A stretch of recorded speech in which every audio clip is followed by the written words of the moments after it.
ನಿನಗ ನಿನ್ನ ಪ್ರಮೋಷನ್ ಅಷ್ಟ ಚಿಂತೆ. ನನ್ನ ಸಲುವಾಗಿ ಎಂದಾರು ಯೋಚನೆ ಮಾಡಿ ಅನ್ನಿ. 10 ವರ್ಷದಿಂದ ಆ ಶಾಸ್ತ್ರಿ ಹಿಂದ್ ಬಿದ್ದಿನ್ನ. ನೀವಲ್ಲ ಮೇಡಮ್, ನಾನು. ಅವನ್ ಹಿಂದ್ ಹೋಗು ಅಂತ ಹೇಳಿದವ್ರು ಯಾರಪ್ಪ? ನೀವೇ ಮೇಡಮ್. ಹೋಗ್ತಿರ್ಬೇಕಪ್ಪ, ಹೋಗ್ತಿರ್ಬೇಕು. ನಾವು ಎಲ್ಲೆಲ್ಲ ಹೇಳ್ತೀವೋ ಅಲ್ಲೆಲ್ಲ ಹೋಗ್ತಾ ಇರ್ಬೇಕು. ಗಾಳಿ ನೀರು ಬಾವಿ ಇಲ್ದೇ ಇದ್ರು ಸಹಿತ ಹೋಗು ಅಂದ್ರೆ ಹೋಗ್ತಿರ್ಬೇಕು. ಅಂತ ಜಾಗನೂ ಇದೆಯಾ ಮೇಡಮ್?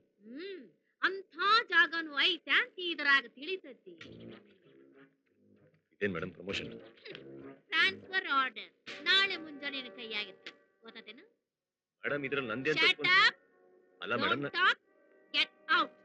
ಮೇಡಮ್ ಸ್ವಲ್ಪ ನಾನು ಮುಂದೆ ಏನೇನು ಇಲ್ಲ, ಮುಗಿತ್, ಹೋಗ್ಬೋದು.